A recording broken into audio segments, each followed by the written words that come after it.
இதுதாங்க நாட்டு நெல்லிக்காய். நாட்டு நெல்லிக்காய் அப்படின்றது வந்து கொஞ்சம் நார்த்தன்மையோடு இருக்கும்.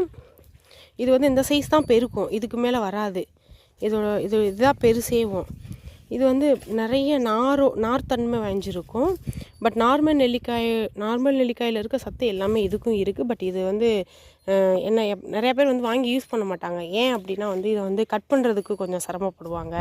அது போக ரொம்ப நாராக இருக்கும், பயங்கர துவர்ப்பு தன்மையோடு இருக்கும். நம்ம வாங்குகிற அந்த பெரிய நெல்லிக்காய் வந்து சதை நிறையா இருக்கும், பட் புளிப்பு துவர்ப்பு அது வந்து கம்மியாக இருக்கும். இதில் வந்து ரொம்ப ரொம்ப துவர்ப்பு தன்மையாக இருக்க மாதிரி இருக்கும். ஜூஸ் போட்டு கட் பண்ணி ஜூஸ் போடுறதுக்கு சோம்பேறித்தனப்பட்டுட்டும் வாங்க மாட்டாங்க. அப்படின்னா மார்க்கெட்லாம் வந்து மார்க்கெட்டில் கிடைக்கிறது ரேர் தான். பட் கிடச்சிச்சு அப்படின்னா வந்து கட் பண்ணுறதுக்கு சோம்பேறித்தனப்படாமல் வாங்கி வச்சு ஜூஸ் போட்டு குடிக்கலாம். அது போக ட்ரை பண்ணி வச்சுக்கலாம். காய வச்சு பொடி பண்ணி வச்சுக்கிட்டிங்க அப்படின்னா வந்து ரொம்பவே யூஸ்ஃபுல்லாக இருக்கும்.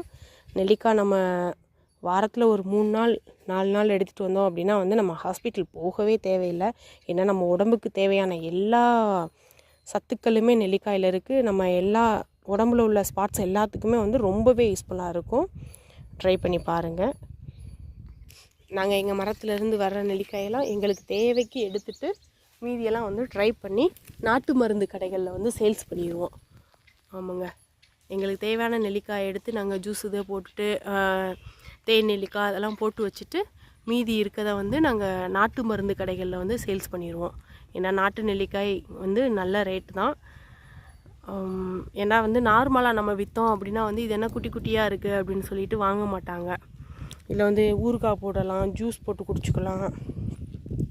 நான் பெரிய நெல்லிக்காயை எப்படிலாம் யூஸ் பண்ணலாமோ அந்த மெத்தடில் இது எல்லாமே யூஸ் பண்ணலாம். பட் ஆனால் என்ன கொஞ்சம் நாராக இருக்க மாதிரி இருக்கும். அந்த கட் பண்ணுறதுக்கு கொஞ்சம் சோம்பேறித்தனப்பட்டுட்டு இது வாங்கி யூஸ் பண்ண மாட்டாங்க. பட் எல்லா பெனிஃபிட்டும் அந்த நெல்லிக்காயில் இருக்க எல்லா பெனிஃபிட்டும் இதுலேயும் இருக்குது. வாங்கி ட்ரை பண்ணி பாருங்கள், ரொம்பவே யூஸ்ஃபுல்லாக இருக்கும். நம்ம இந்த நாட்டு நெல்லிக்காயை ட்ரை பண்ணி வச்சு நல்லா வெயிலில் இல்லாட்டி நெல் காய்ச்சலில் காய வச்சு பொடி பண்ணி சீயக்காய் அரைப்பாங்க. கோஆப் சீயக்காய் அரைக்கும்போது அதில் ஆட் பண்ணிக்கலாம்.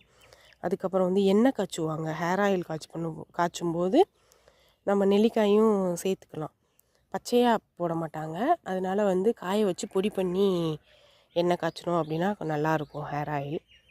ட்ரை பண்ணி பாருங்கள், சூப்பராக ரிசல்ட் இருக்கும்.